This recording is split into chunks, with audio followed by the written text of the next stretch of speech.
Genghis Khan ये नाम किसी पहचान का मोहताज नहीं, दुनिया के सबसे खूंखार सम्राटों में से एक, जिसने अपने वक्त में दुनिया की 11% आबादी का खात्मा कर दिया था। चीन के लोग उसे जंगली कहते थे तो यूरोप वाले शैतान। उसने हालांकि किसी में फर्क न किया, जो रास्ते में आया काट डाला गया। मंगोलिया के पठारों में रहने वाला एक कबीलाई लड़का दुनिया के सबसे बड़े साम्राज्य का मालिक कैसे बन गया? ऐसा क्या था उसमें कि सभ्यता की दुहाई देने वाले चीन और पर्शिया उसके सामने टिक नहीं पाए? और ऐसा कैसे हुआ कि दुनिया की 1.5 करोड़ लोगों में उसका डीएनए मिलता है? इस कहानी की शुरुआत चंगेज खान से नहीं बल्कि तिमुचिन से शुरू होती है। तिमुचिन मंगोलिया के एक कबीले में पैदा हुआ था। तब मंगोलिया में कोई एक साम्राज्य नहीं था, अलग अलग कबीले थे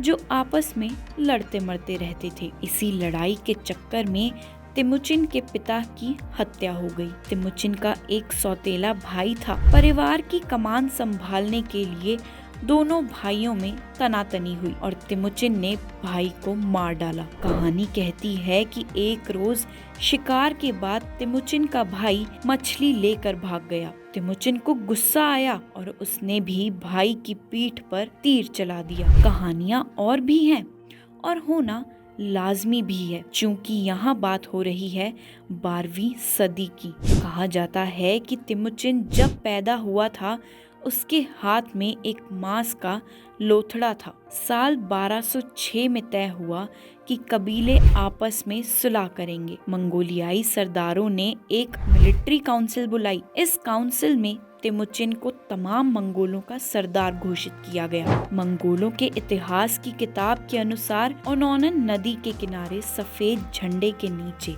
मंगोलों ने तिमुचिन को कैगन के खिताब से नवाजा। यहीं से तिमुचिन को एक नया नाम मिला, चंगेज, और कैगन आगे जाकर बन गया खान। इस तरह तिमुचिन चंगेज खान कहलाया, जिसका मतलब था दुनिया का बादशाह।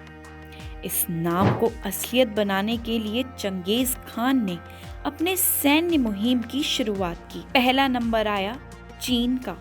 चंगेज खान अपनी सेना सहित ग्रेट वॉल के पास पहुंचा और सीज डाल दी। अंदर जाने वाली रसद की सारी लाइनें काट दी गई। 3 साल बाद जब लोग भूखे मरने लगे, जिन सम्राट ने हथियार डाल दिए, चीन के सबसे बड़े हिस्से पर चंगेज खान का कब्जा हो गया था। साल 1223 तक चंगेज खान क्षेत्रफल के हिसाब से दुनिया के सबसे बड़े साम्राज्य का मालिक बन गया। उसकी सेना अति क्रूर थी। एक सवाल जो चंगेज खान के बारे में अक्सर पूछा जाता है वो ये है कि उसने भारत पर आक्रमण क्यों नहीं किया। ये बात पूरी तरह सही नहीं है। साल 1221 से 1327 तक मंगोलों ने कई बार भारत पर आक्रमण किया, लेकिन इसमें वो सफल नहीं रहे। खुद चंगेज खान के वक्त में उसका एक दुश्मन दिल्ली दरबार में पनाह लेने आया था। दिल्ली पर तब इल्तुतमिश का शासन था। उसने मंगोलों के डर से उनके दुश्मन को पनाह देने से इनकार कर दिया। इसके बाद मंगोल फौज लौट गई। चंगेज खान ने 25 साल तक साम्राज्य पर राज किया। मंगोल इतिहास की किताब the secret of history Mongols के अनुसार साल 1227 में एक युद्ध अभियान के दौरान घोड़े से गिरकर उसकी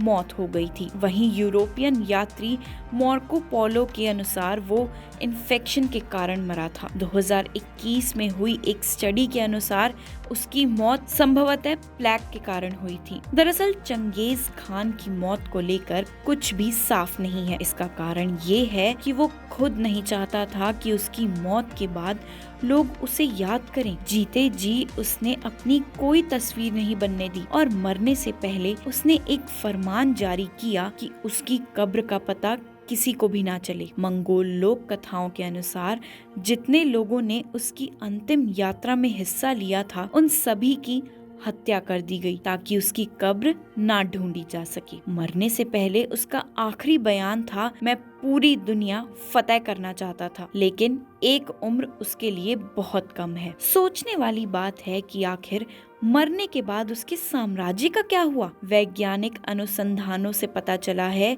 कि पूर्व मंगोलिया में एक बड़ी जनसंख्या का डीएनए चंगेज खान से मिलता है। लगभग 8% पुरुषों की संख्या में वाई क्रोमोसोम के अंदर ऐसा निशान मौजूद है जिससे पता चलता है कि वो चंगेज खानदान से संबंध रखते हैं। कुल मिलाकर पूरी दुनिया में 1,60,00,000 लोग ऐसे हैं जिनके डीएनए में चंगेज खान का कुछ न कुछ हिस्सा जरूर है। पाकिस्तान में हजारा कबीले के लोगों के डीएनए में ऐसा निशान मिला है। ये लोग भी खुद को मंगोल ही कहते हैं। दर्शकों, कैसी लगी आपको ये जानकारी?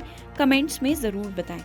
ये जानकारी अच्छी लगी हो तो वीडियो को लाइक और शेयर जरूर करें और ऐसी और भी जानकारी सुनने के लिए अभी सब्सक्राइब करिए हमारे चैनल को।